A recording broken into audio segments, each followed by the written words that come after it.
What's up, YouTubians? It's your boy Lumajoshi, back with another moto vlog.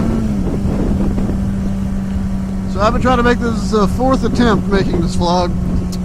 I keep having some hellified camera troubles.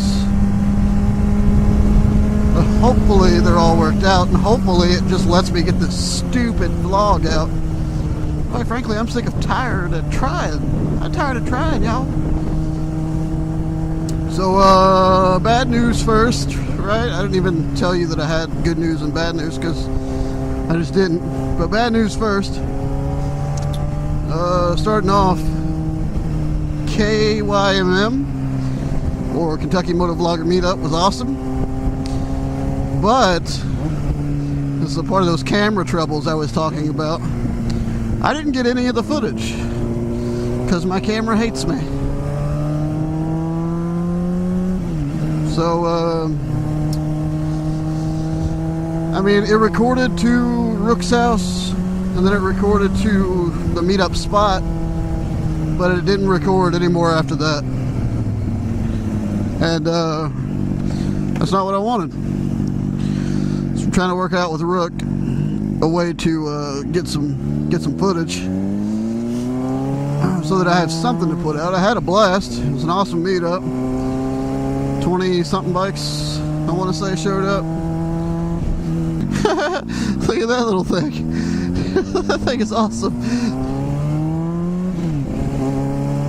I will be in Ohio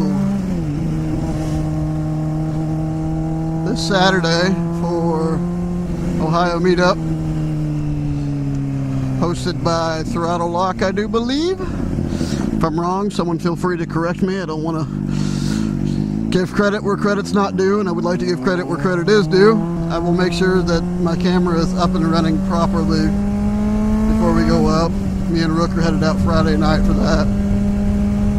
Alright, so today I wanted to tell you guys a story, right? And it's about the time your boy Lumajoshi went to jail. Maybe this title is going to be clickbaity. I don't know yet. I have to constantly look down and make sure my camera's recording. But this was about, I don't know, 3 years ago, maybe 4. I was just getting off work, started like any other normal day. Everything was good. Just getting off of work. My brother was in town from college. It was his birthday. My cousin was in town. And I figured we're going to get turned. We're going to get fucking turned all the way up. And, so I go to the liquor store across the street from my job at the time. I go in, I get a 175 Jim Beam. What them good old Kentucky boys drink. Jim Beam's delicious, by the way. So I go in, get my 175. Should be enough, more than enough for the 6 or 7 people that we're supposed to be chilling with that night.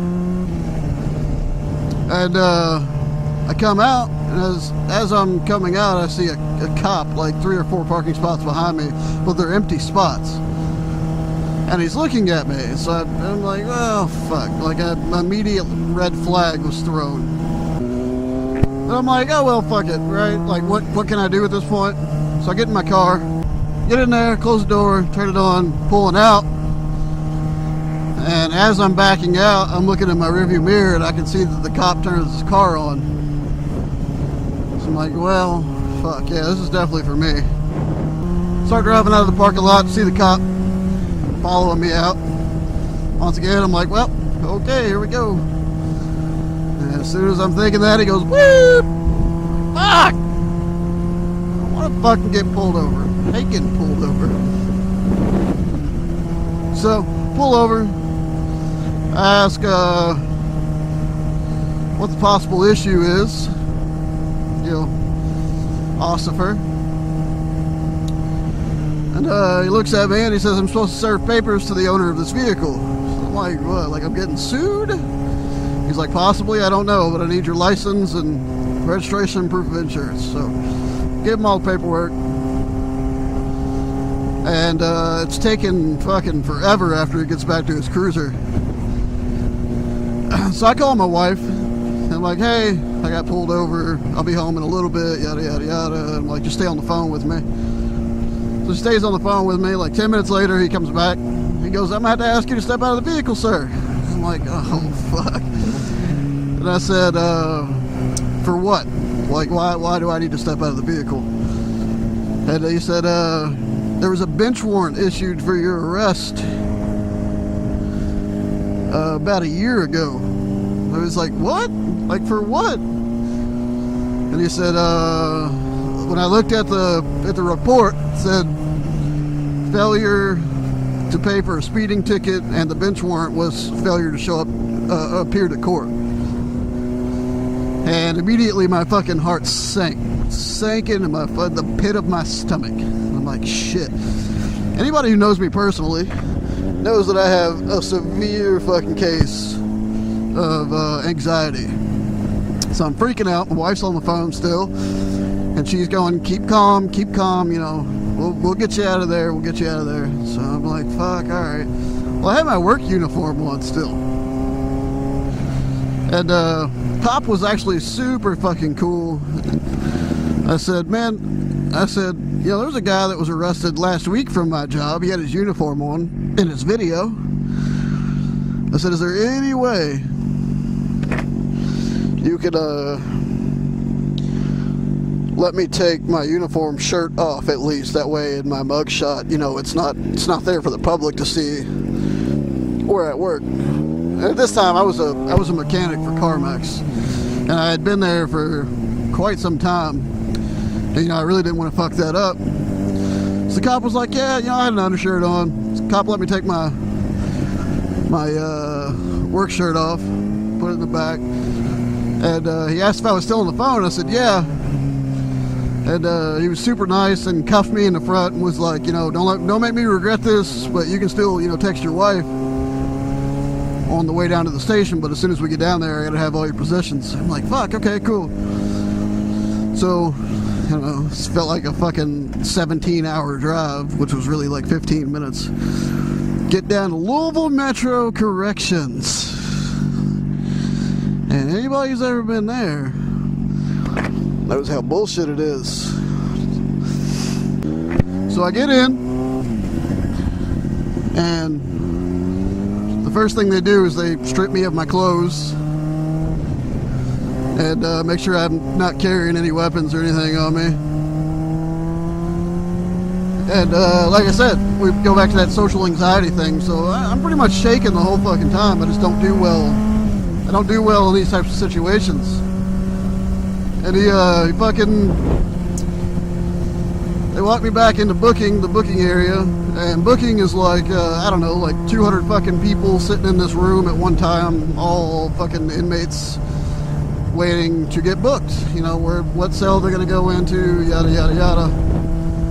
So I get in there, and there's like these cylindrical poles inside of booking, and there's like 4 or 5 phones on each pole. And so as soon as we get all my booking shit done, I'm sitting down. I call my wife. She said that she had gotten in touch with the court system, and my bond was set at like $1,000 or something like that. And I don't know how it is in other states, but in Kentucky you only have to pay 10% of that bond. So $100, we're like, yeah, fuck yeah, all right. So she went ahead and paid it. As soon as she paid it, she let me know. And as soon as she let me know, I went up to a corrections officer and I was like, hey, it's like, my wife just made my bond, or just paid my bond. Can I walk out? He was like, let me get your name. She gave him my name. He's like, yeah, you did post bail. Bad news is, though, is anytime you come into this building, it's a minimum like 6 or 8 hour stay. And I was like, are you fucking kidding me right now? Like, this is the last fucking place that I want to be, period. I'm like, fuck, man. So he's like, you know, just go have a seat. Well, if you already post bail, you don't ever make it to a jail cell. You just sit in booking with 200 other people, half of which who are drunk out of their fucking mind. And, you know, just that that typical cliche ass jail scenario, that's exactly what it's like. So I'm sitting there and they bring me like, they ask if we're hungry, and I'm like, no. They fucking bringing around like stale ass fucking bread and bologna sandwiches, and I didn't want to take part in it, man, because I was so fucking nervous. You ever get so nervous that you can't eat? It's like that's how it felt. Didn't like it at all. So after denying my food, I'm just sitting there. They've got TVs up on like the ceiling, like hanging from the ceiling in there.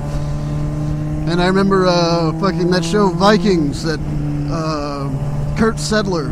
Sedler? I don't know. I probably fucked that all up. The guy that made Sons of Anarchy. It was his show. I remember watching like a couple episodes of that, and then out of nowhere, there's some guy started fucking screaming at the top of his lungs, and then in the other ear you got another guy on the phone, and I guess he's talking to his girlfriend or wife, and it was, I mean, they were pretty much having phone sex. It was fucking, it was amazing. It was, you know, can't wait to eat that, can't wait to ride that, can't wait to fuck that, it was awkward at best.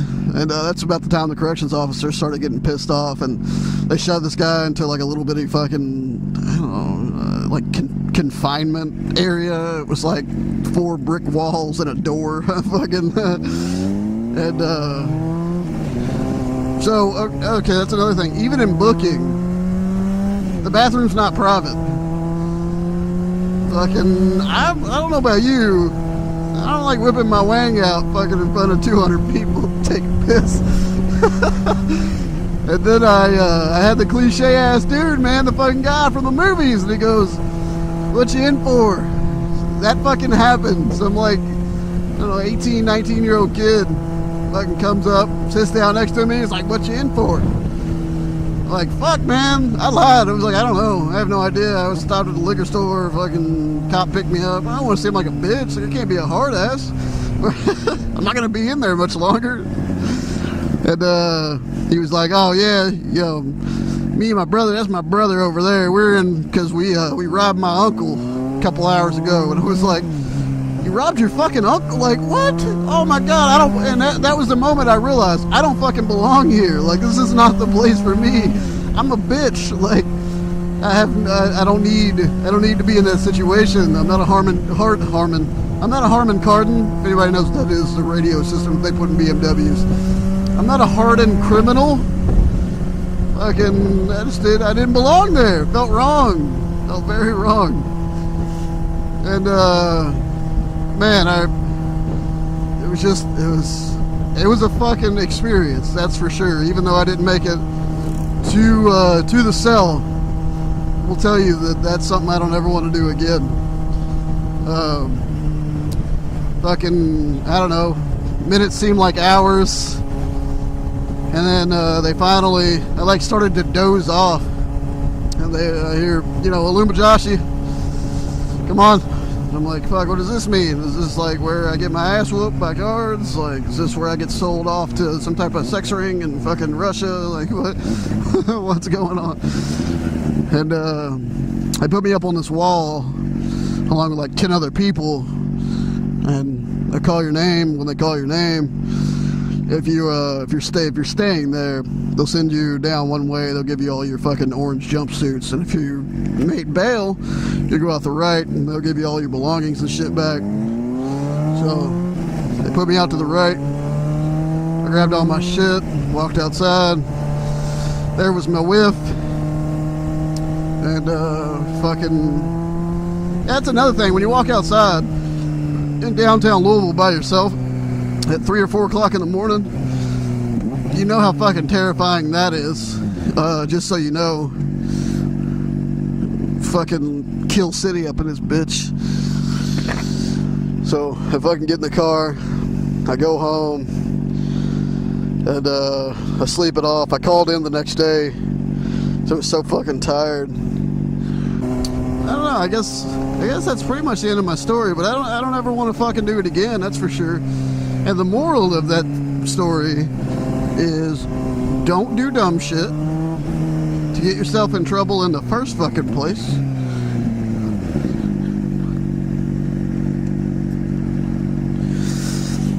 And if you do dumb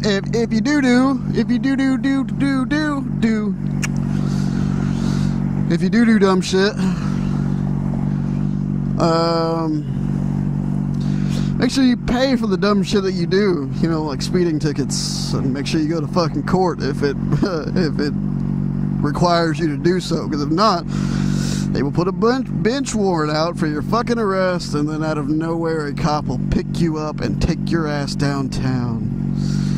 And this has been Story Time with Aluma Joshi. And as always, if you like what you saw, don't forget to rate, comment, subscribe. Peace!